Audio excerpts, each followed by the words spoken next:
morning, everyone, and welcome. The first three panels this morning in the program are going to address the general trends and the environment that perhaps encourage or support the lure of authoritarianism in the Maghreb. We are going to kick off with two presentations on public surveys. The first is by Mark Tesler on the sources of popular support for political Islam in the Maghreb. Very quick introduction. Mark Tesler is Samuel Elder Servant Professor of Political Science at the University of Ann Arbor, Michigan, and he is a pioneer scholar in terms of combining social science methodologies and knowledge of the Middle East. Please, welcome. Thanks. Okay, well, thank you very much for the opportunity to be here and participate in the book. I've been working with Steve and Amsterdam since pretty early on and really delighted to be part of this. So I'm going to present, as was said, some public opinion data. And the topic is up here. We're going to ask how do people think about political Islam? It's going to be measured by these questions down here. Are people generally have a favorable attitude, an unfavorable attitude? How are those attitudes distributed? That's the, I'm looking to, that's going to be measured by these questions down here. Sorry. Okay, so these are the three questions that we asked. This gives you a little bit of a sense up here. The smaller table tells you the years and the months in which these surveys were conducted. And as part of the Air Barometer project, it's a bit of a digression, so I don't want to spend too much time on it. But I hope many of you will either do know about or will inquire about the Air Barometer. Just to jump for a second. These are the countries in which we've done the surveys. We started in 2006, and where we surveyed depended partly on how successful we are in raising funds, partly whether the conditions in the country permit. Actually, those are the two main conditions. And so we have a very nice website. You should look at airbarometer.org. There is not only the raw data for those of you who do data-based work, public opinion, individual level data. The data are available. You can download them. They've been downloaded hundreds of times. You can have all the data, or you can have the data on one country in a particular year that you might be interested in. And we also have an online analysis tool. So you can go in without, if you don't have time to download the data, or that's not the kind of work you do, you just want to wonder what people said in this country at this year in response to this particular question. You can take a look at that online, and you can get the distributions of people who responded in one way or another to any of the questions in any of the countries and years. And you can do comparisons. You can compare better educated with less well-educated people, men and women. So the data is a rich resource. There are always limits to what you can accomplish. But we're very proud of what we've done. There's a lot of quality control that goes into this. We have reluctantly thrown out some data that we concluded were just forged or made up, or there's something wrong with it, and we don't necessarily know why. Sometimes we do know why. But so the data are pretty good quality. They are probability-based national samples, and so that's what they are. So I just wanted to start with this. Oh, the one thing, the picture down at the bottom, people say, well, where do these questions come from? How do you, why asking this question? Why didn't you ask this other question? Well, there are always questions we'd like to ask that we can't. We have a meeting, and this is a meeting in Amman a few years ago, where before each of the waves, each of the sets of surveys we're going to do over a 2 or 3 year period, people from many of the countries that are participating will get together. We've had meetings in Morocco, we've had meetings in Jordan, as this one, and we'll spend several days putting together the questionnaire that we think makes sense. We'll look at the past questionnaires and decide what questions are no longer relevant or didn't work so well, what was neglected that we can add. So it's really a collaborative group enterprise. I'm taking a couple of minutes to sort of introduce you to it. This is the table down there at the bottom. These are the three questions we decided to use. I'll tell you more about their utility a little bit later. But if the country would be better off if more people who were religious would hold public office. You can read for yourself the other questions. This is all three of the Maghreb countries in both of the years that I'm looking at, and so it's a pooled analysis. And I think you can see two things. One is that on every question, the responses are skewed in the direction of less support for political Islam. Less likely to agree that the country would be better off if religious clerics should be able to. But although it's skewed, on most questions just a bit, on one question maybe a little bit more, it's skewed toward a more, I'm not sure what the right word is, but liberal or secular dimension. But there's also a lot of variance. On all of these questions, there are people who disagree, and that's really the dependent variable we're looking at. We're mapping kind of how those attitudes are allocated or how they're held across different countries, across time, and so we want to know what is it that pushes a person to have a more favorable attitude, to say yes, we really would be better off if we had more religious people in public office, or no. I know religious people are fine, and I'm religious myself, but I don't think they belong in government. So you have variation here, as well as sort of a general tendency. Okay, this is a bit of a digression. This is done with their barometer data. The main thing I want to take out of this paper, this was done in 2011 in Egypt and Tunisia, right before the elections in those countries. And what comes across here is, at that point in time, and in these particular countries, there was a lot more support for the major Islamic party than there was by people who embraced it, that really wanted Islamic government. And we see, and what this tells us is that what we are measuring, this notion of support or opposition to political Islam, a more Islamist preference, a more secular presence, that is only one part of the reason that Islamist parties were successful in those elections. So I just wanted to kind of gives us a little better sense of what we are measuring when we talk about support for political Islam, and what we're not measuring. We're not measuring the likelihood of a political party doing well or poorly. That would be one part of the answer to that, but there are other parts that are equally, if not more important. Okay, this is the same questions from the first slide, and here I've divided it by year and by year and by country. It's kind of a map. How much support was there for political Islam as measured by the way individuals answered these three questions. And we can see what we said before, that there is sort of a skew or bias on the liberal side, but it's not all that strong. And there are important differences between the countries, and there are important differences over time in the countries. I won't go through all of this. I mean, this is to say just a map of what we have.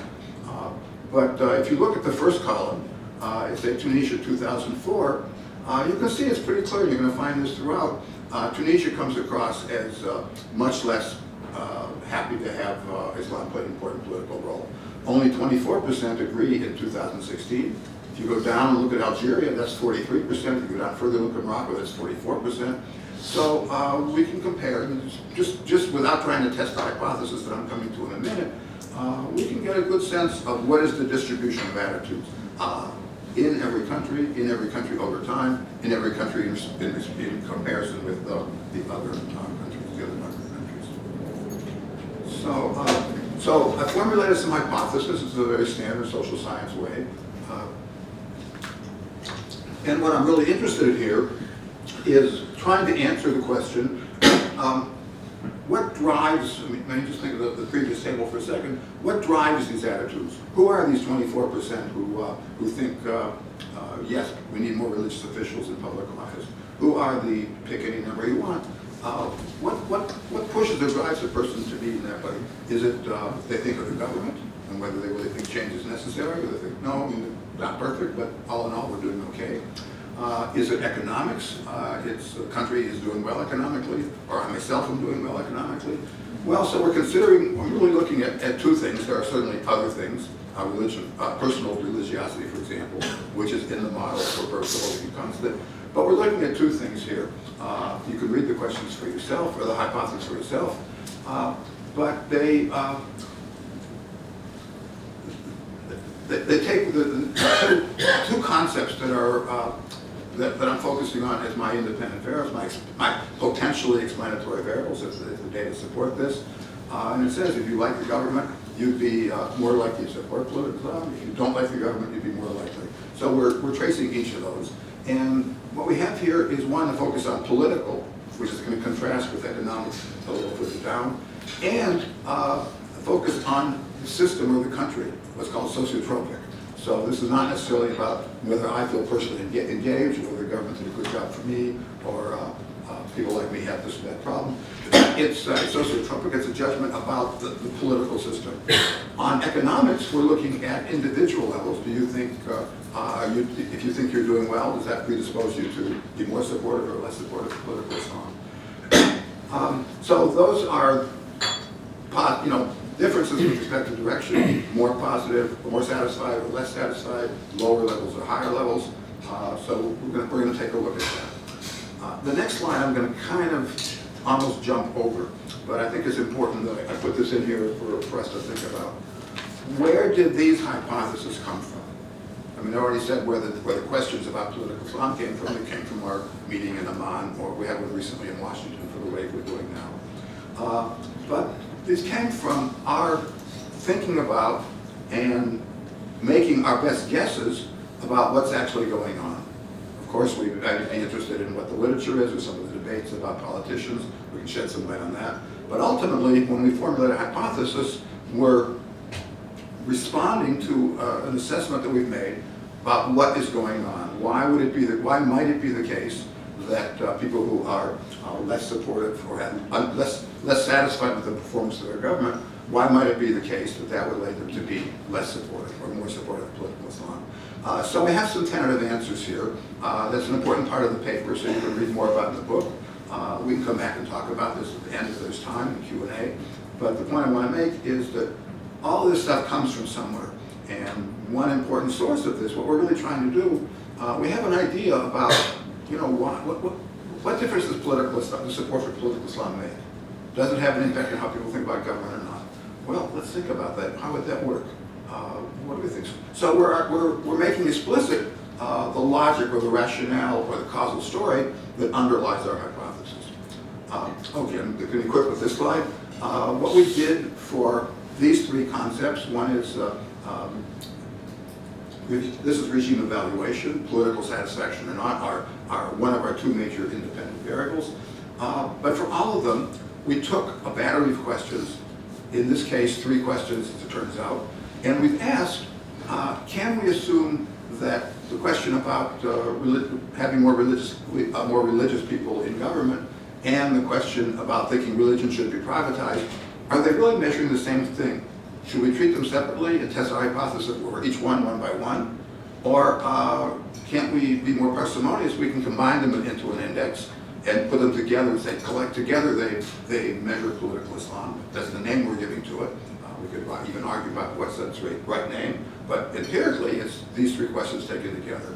Well, what this is a series of factor analyses that allow us to draw some conclusions about is it legitimate, not just conceptually but empirically, to treat to combine these items into an index. And so in every case, it works. We had some other items that we're playing around with that didn't work, so they're not in the analysis. But this is to say that we're going to test our hypothesis against indices, an index of support for government, an index of support for political Islam, and those indices are the result of this analytical process. Here are the findings. I'm going to jump to the next page in a minute where I think they'll be easier to see. But this gives us the probability of finding by chance alone what we found, and to the extent that the probabilities are very, very low, then probably we didn't get it by chance. Probably we got it by that being what the pattern that actually characterized the country. So you can see that across the top, that more positive assessments of the regime led to more support for political Islam. That was a surprise. I had expected it to be, I thought I would really be testing, does discontent with the government lead to support for political Islam, or maybe it doesn't make a difference. But neither of those is true. It turns out that ideas or judgments about the government do make a difference, but they predispose people to be more supportive of political Islam. So I have some ideas. There's a discussion of this in the paper. I think it would be useful for me to hear some ideas about what you think, and that's why I emphasize causal stories a little bit. what do we think is actually going on? What are the mechanisms, or what's the story that is revealed by these data we might not really have thought about? And I would say that's the case. That those relationships are statistically significant in some years, but not others. For Tunisia and Algeria, it's only 2013, and for Morocco, it's both years. And the political variables, whether people are satisfied or dissatisfied with their economic situation, that doesn't have any explanatory power in Tunisia or in Algeria, but it does in Morocco. In that case, people were less content with the political system, less satisfied with the performance of the government. They are more likely to support political Islam. So I'm going to go to the next slide. So this is a summary of what I just showed. It's the 3 countries, the various measures. Here's the causal story that was up there, that slide I slipped over, that I went over very quickly. And so we're asking, I mean, here are the questions that today. Why is it that support for the government, or agreement the government is doing a good job, supports for political Islam? Maybe I should leave that for discussion if people want to get back to it. But I'll offer one thought, and I took this in part from Tariq Massoud in his book Counting Islam, and I didn't take his particular conclusion, but I took the way he developed the conclusion and tried to apply it in this case. And the argument is, this is a guess about what the causal story is. We're confident there's a relationship, but what drives the relationship, what that relationship tells us, we're guessing. But the idea is that what people want from political Islam, they want appropriate values, they want priorities that are consistent with a good society. So they're going to bring a voice into the system that points it in the direction that we want, but we don't really think they can do it by themselves. They're more likely to do that, and more likely to succeed in producing what we want from them if there's a strong political system of which they can be part. Maybe this kind of this pact, for example. So we're kind of thinking about what do we take away? Why is economic considerations, individual level concerns, why are they significant in the Moroccan case, both years, and not significant in the Tunisian and Algerian case, not in either year? And so these are kind of takeaway questions. I think I'll really end here. I'll be happy to, I don't know if we're going to take questions now or come back to them, but I'll be happy to talk about the methods and the data and their barometer, and I'll be happy to talk about some of these, what meaning we can attach to these underlying relationships. Thank you very much.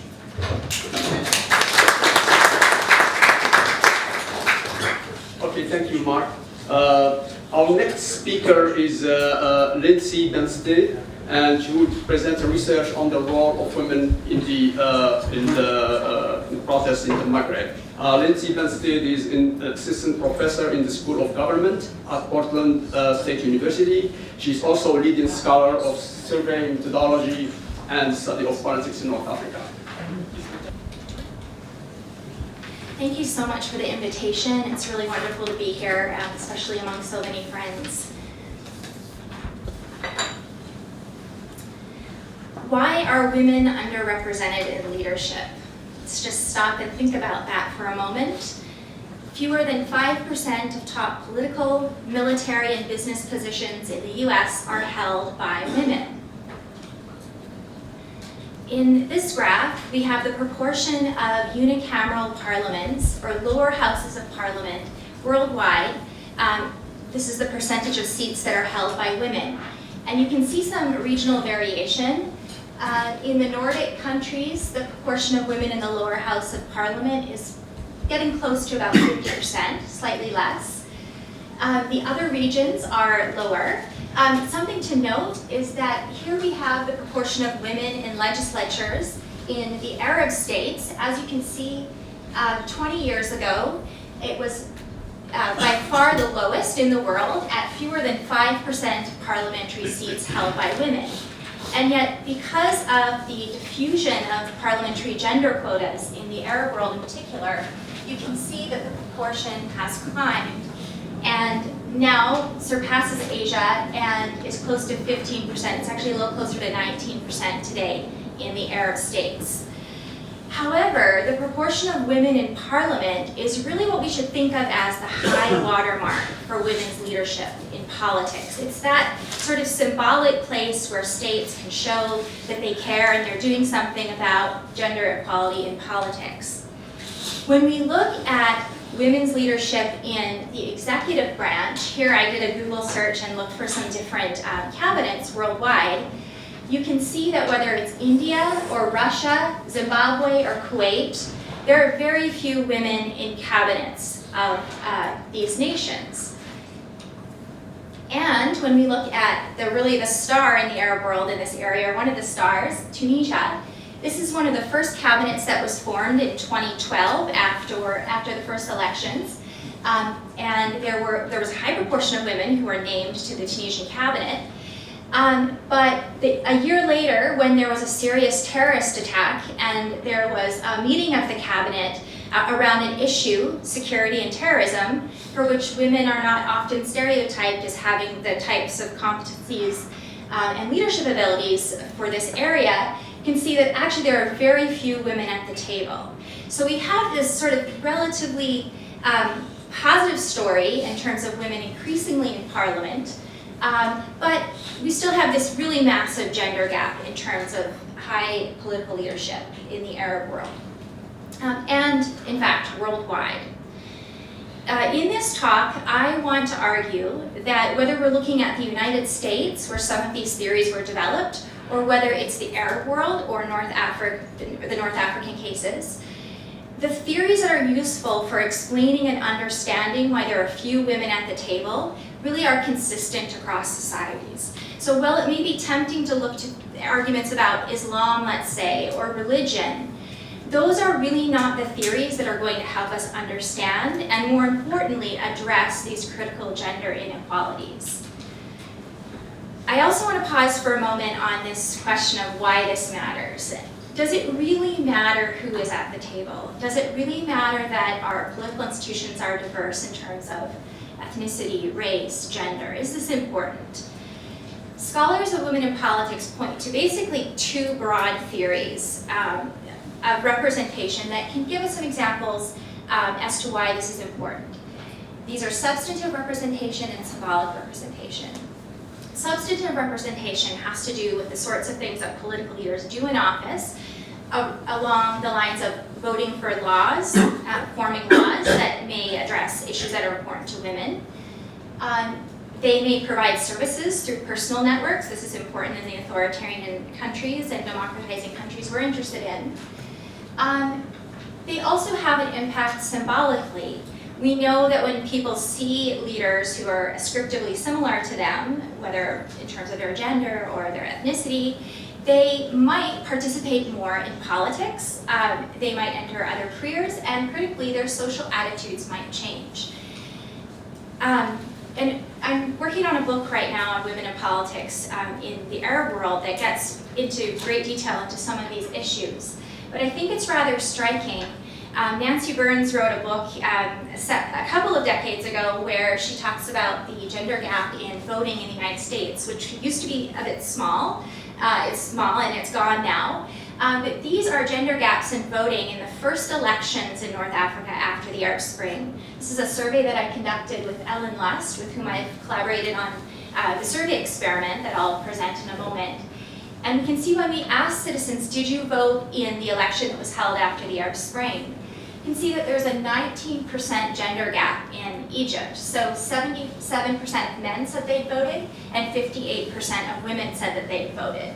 In Tunisia, 10%, so that's still a really big gender gap in terms of voting, even in a country where there's a great deal of gender equality. In Libya, 25%. So these are pretty striking gender gaps in voting. And see, this is a place where we might think electing women might have an impact on narrowing some of these gaps. In terms of social attitudes, these are data from the World Value Survey, which has been conducted in about 100 countries, on the question, where people are asked whether they strongly agree or strongly disagree that men make better political leaders. So the egalitarian response in this instance is to disagree that men make better political leaders. And in fact, in many countries, especially in the European cases, also in some African cases, 80, 90, 100% of people disagree with that statement. In the countries that we're interested in this paper I'll talk about in a moment, Egypt, Jordan, Libya, and Tunisia, that percentage is about 25% or less. So there also are sort of social attitudes that we think might also be shaped by increasing the proportion of women in government. Okay, so why are women underrepresented? There are at least two broad explanations that stem from the social psychology of gender. They cover networks and stereotypes and biases. I think the networks piece is really, really important and really interesting, and I've written about that in the case of Morocco and Algeria elsewhere. But this basically just has to do with this problem of homophily, which means we tend to have more trusting, close relationships with colleagues of our same social groups, which in the case of homophily could be our tribe, our university, maybe our race, our ethnicity. But the special case of homophily is on gender. So we observe that men tend to have more close professional relationships with men and women with women. So the network piece, I think, is really, really important. I'm not going to talk about that today. I'm going to talk a bit about stereotypes and biases, and in particular, gender role congruity theory, which I think is a theory that's useful for explaining gender-based biases here in the United States, in North Africa, or any case that we might be looking at. And it helps us really exit from this sense of exceptionalism that the Middle East is just exceptional and there's a particular type of religion and this is why the outcome is there. No, I'm making the argument that these processes of bias are occurring everywhere. Gender role congruity theory argues that people have two sets of roles in mind. There are gender roles and leader roles.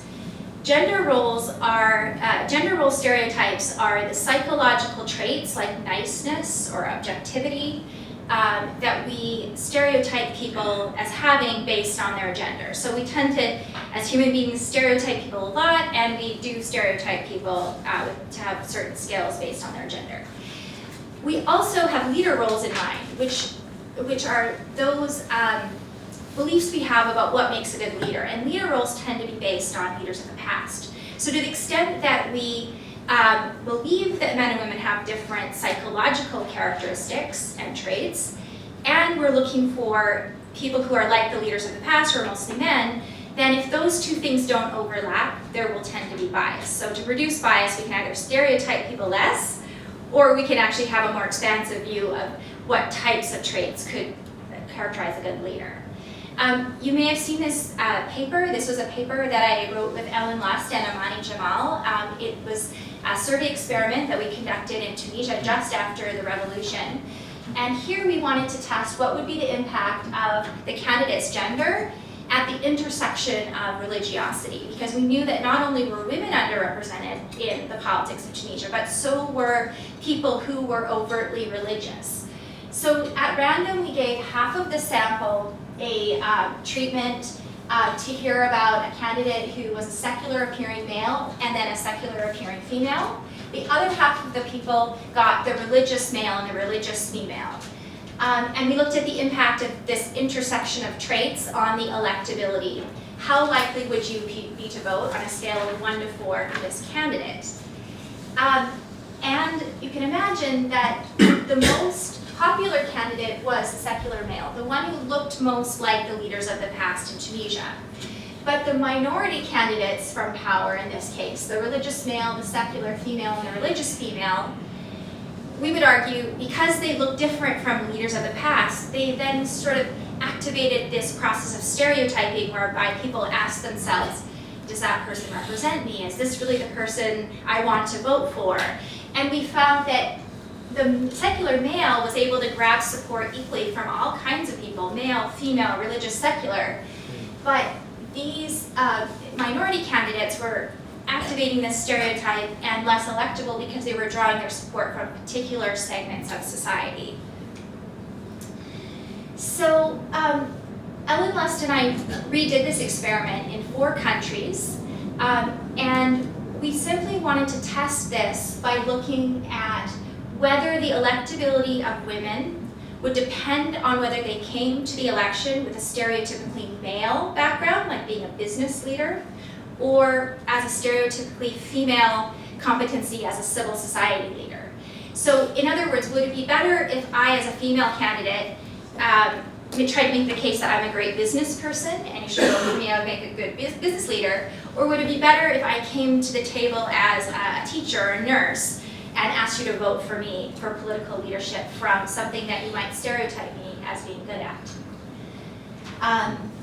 Women are associated often with civil society roles. Okay, so we hypothesized that women would be overall less electable than men, but that the gap between the electability of men and women would be larger for the business leader than the civil society leader. In other words, the woman would be doubly disadvantaged as being perhaps not as competent as a business leader as well as a political leader. Half of the sample received the treatment to vote for a female civil society leader or a female businesswoman. The males, male civil society and a male businessman. And actually, in these instances, we only changed 1 or 2 words, the pronoun, the gender pronoun, and then man and woman. So there were no photos here. This is just varying a very slight word. We ran this survey experiment in Tunisia, Libya, Egypt, and Jordan. And remarkably, we found a very similar pattern of results in all 4 countries. So first of all, in all 4 countries, we found that women were less electable than men. However, because the Arab voter wanted to vote for a business leader, the female business leader actually was as electable in many cases as the male civil society leader. However, overall, we did find that the gap in electability is larger, the gender gap in electability is larger for the business person than the civil society.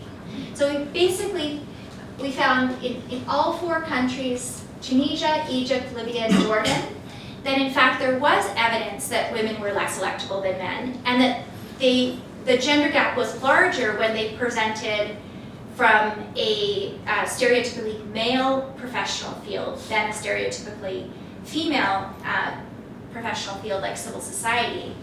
However, because the voters demanded or preferred business leaders over civil society, in this case, women who were business leaders actually did do as well as some other men.